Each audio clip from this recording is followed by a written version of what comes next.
What's going on, everybody? Welcome back to my channel.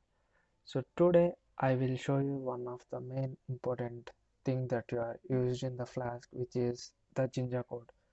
So particularly Jinja code is used to pass any variables from our Python file to our HTML file, or we can also write our Python code in the HTML file also.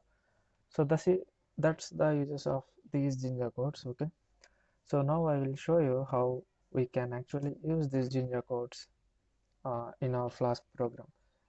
So this is the basic stuff. So this is nothing but we are creating a root home, and this is my empty HTML page. So if you try to run this program, and there you go. So this is the output.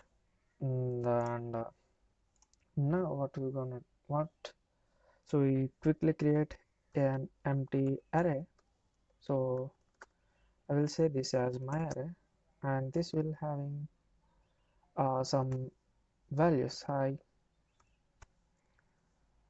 welcome to my channel. So this is an array um, having some values which are hi, welcome to my channel. So we have to pass this entire array here to this index.html. Just say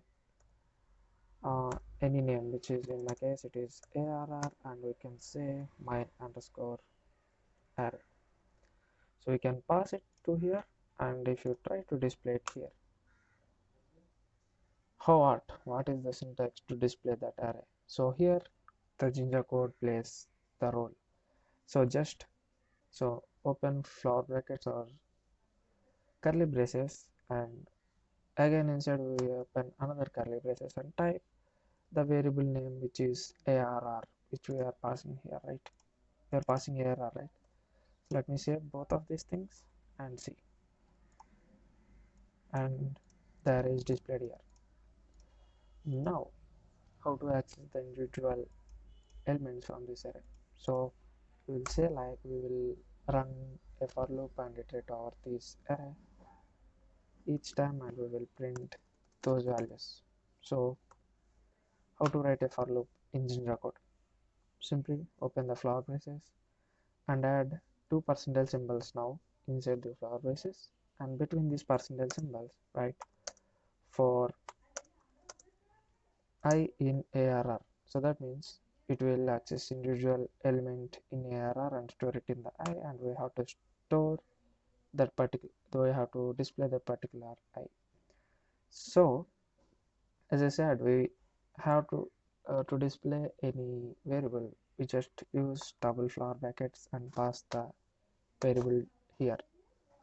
And now let's try to run this program.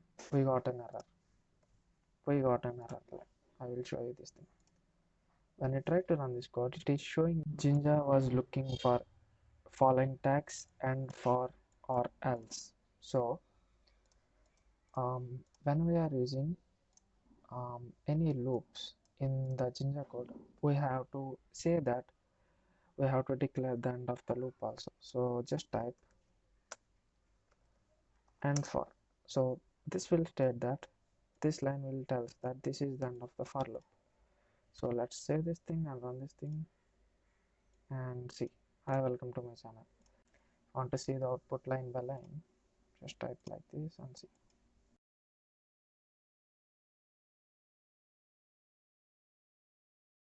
There you go. So this is how we can actually use the for loop, and we can also use the if conditions also. Simply like same if. Now I will say if I is equals something like welcome, welcome, then we have to display like a p tag. This is the welcome message. something like this, or else uh, else. So if it is not the case, we have to display that I. Okay, so let's run this code, and it is showing me and if. As I said, we have to end this if condition also. So down the else part, so this down the else tag, we have to end it here, because else is also part of if, right? So let's see. So yeah, hi, and this is showing, this is the welcome message. So hi, welcome to my channel. Okay, if you use any other elif conditions, so many if conditions we have only one and tag only.